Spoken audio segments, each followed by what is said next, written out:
And we're back with Dr. Scott Morris and Reverend Stacy Smith, co-authors of 40 Days to Better Living, Optimal Health. And we're actually just talking in the series, this one's Optimal Health, but you have all these other topics that you're going to be discussing, depression and hypertension. Which we'll get to in a minute. But first, let's start with 40 Days to Optimal Health. How does somebody get started? What's the first day? It's the hardest day. I know that much. Go ahead. I mean, it's the day when you decide today I'm going to pay attention, right? I'm going to give it my best shot. I'm going to take track of what I'm eating. Maybe I'm not going to change everything about my diet on day one, but I'm going to notice what I'm eating. I'm going to pick up a pedometer that you wear on your waist that tracks the number of steps that you take, and I'm going to find out how far am I walking so that I know what I'm doing so I can do a little bit more the next day.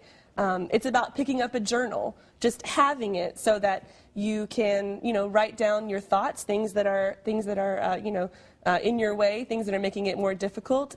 And it's about telling someone, telling a friend, telling a family member, I'm thinking about doing this. I really need your support. Now, a moment ago, we were talking about eating in a community, like with your church, and in making health decisions, when you start to, say, I'm going to start eating healthier, maybe I'm going to start eating more raw foods, is it easier to kind of go alone? Because it seems like it would be, like, well, if I can just go home and make myself a salad or whatever, then if I'm going to be eating with family or friends or with the church, then I'm going to have to eat all this, quote-unquote junk food. I would say any plan to go it alone is a recipe for failure. And when it comes to eating... Sell it to me. Well, and when it comes to eating, eat the way Jesus ate. Okay. Jesus never ate alone. Jesus always ate with a group. I guarantee you Jesus would never have gone through a fast food drive-through and ordered whatever he wanted and But he was popular. Everybody wanted to eat with Jesus. Well, but Jesus also had the ability to withdraw from a crowd. Yeah. And he had the ability to do that. But just like I don't believe that you can be faithful by yourself. Back in the 4th century, the Desert Fathers went out and for 10, 20, 30, 40 years tried to live the faithful life by themselves. When they came back, almost without exception, do you know what they said? They said that was a total waste of time. I didn't feel closer to God out in the desert by myself. I felt alone. I missed my family. I missed my church. I missed those things that brought me closer to God. The same thing's true about being healthy and about eating. We need to find ways to eat in community, and we've forgotten how to do that in America. So how do you combat that potluck then, that fruit punch and apple pie?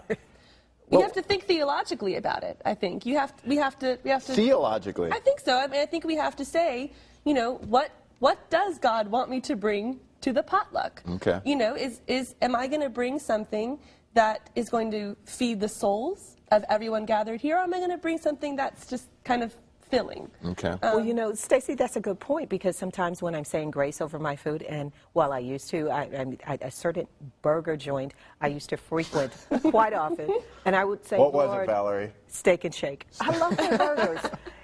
Lord, bless this food, make it nourishment for my... I couldn't even complete the sentence. Because you knew it didn't match up. I know it didn't match up. So you're right. And to that point, if at your church night supper, if you have to have fried chicken in order to draw a crowd, there's something wrong with your message. God gave us this seems more for pastors, though, than for a congregant. Well, actually, it is important for pastors, because in the midst of the obesity epidemic in America, clergy are 20% heavier than the rest of the population. And you cannot have a healthy church if you do not have healthy clergy. I mean, the best way to change the way a congregation eats is to get the pastor to say, I don't want fried chicken. Yeah. I would rather, I'm okay with chicken, but I'd rather it be baked. If the pastor starts saying that, now, the congregation will change. Let's just clarify. Someone who may have health issues isn't necessarily unspiritual, though. We're not saying that. No, we're not saying that at all. But I am saying that these two things go hand in glove. Yeah. No doubt about it. Okay, so we were talking before the break about hypertension. That was one of, you said you were going to do 12 topics during the course of the year, and you've already done hypertension. I guess depression is coming up. But speaking of hypertension, I know that African Americans suffer from an extremely high rate of hypertension. What do you credit that to? I mean, truthfully, we don't know, but it is the reality of it is that African Americans, and especially African American men, are at dramatically greater risk than any one of the all four of us. of having high blood pressure, which leads to having strokes, having heart attacks. And this is an issue for the African American church. That's right. You know, and the African American church means women.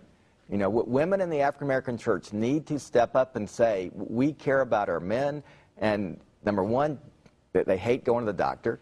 So find some way. True. I don't like going to the doctor either. But I was going to say that's everybody. Everybody does. But African American men will not go to the doctor, and then they don't like to take any pills. So, but the number one treatment for hypertension is exercise and nutrition. And for some reason, African American men are extremely sensitive to salt. You know, it doesn't matter that much if you're Caucasian, but it matters a whole lot if you're African American, so that you've got to start with getting rid of the salt shaker. I know it's hard to do, but it does matter. And what's a good replacement? Is sea salt okay, or do you need to get rid of the salt altogether? I mean, you can use no salt or light salt, which is a potassium-based rather than sodium-based. It doesn't taste exactly the same, but you can use pepper, you can use other spices. Other seasonings. The issue is the sodium. One of the tips in the book is actually to switch your salt and pepper shakers. You know, a pepper shaker usually has less holes on the top than a salt shaker, and so you swap those out so that you've got more pepper coming out than salt. There you go. One of the tips that we use at the Wellness Kitchen at the church. Now, obviously, being a doctor, it's somewhat of a serious role, but how important is that people just laugh and have fun with their life as far as their total body and health and wellness? I mean, the Bible talks about Jesus wept. Okay, that means it doesn't talk about Jesus laughed, because I think it means Jesus laughed all the time. You know, Jesus liked a good party. You know, Jesus was always doing things that would bring about laughter. I mean, what I ultimately think, all of this is about achieving what I would consider the goals for living. More joy, more love, and being driven closer to God. If those things aren't happening, then what's the point? And who cares if you live 2 years longer, if it means 2 years longer in a nursing home? Life for life's sake doesn't make any sense. Breathing in, breathing out. I'm not signing up for that. I don't think you are either.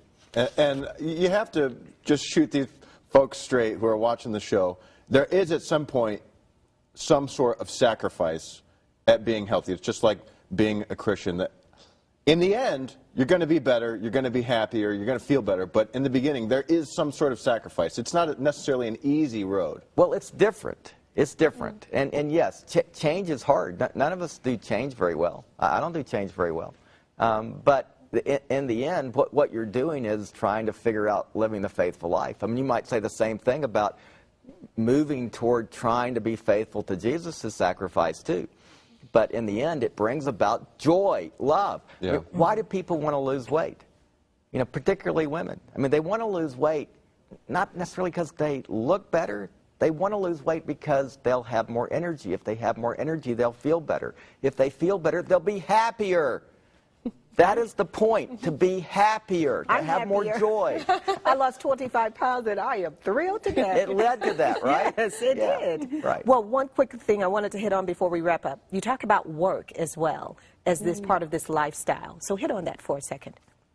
Well, I mean, work, you know, again, we see 7 different components to life. Right. You know, work's being one: nutrition, movement, family and friends, emotions, faith, medical care, that's one of them.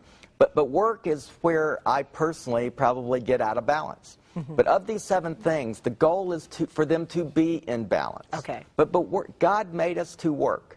That is what it says in the Bible. It's what I absolutely believe. It is where we sense a real calling to be connected to who God is. And if your work's not, and work doesn't mean going out and digging holes. It's whatever you're called to do. You know, you could be retired. Called to dig holes. Well, I may be called to dig holes, absolutely. But you could be retired, and there's still an issue of work. You know, work is about your vocation. You know, what you do to bring yourself closer to God on a daily basis. That's what work is. Well, Doctor, thanks so much for joining us today. Dr. Scott Morris and Reverend Stacy Smith. The website is healthcareyoucanlivewith.com. The book is 40 Days to Better Living. You can find an easy link to their website through ours, harvest-tv.com. Don't go anywhere. We've got a lot more Harvest Show coming your way.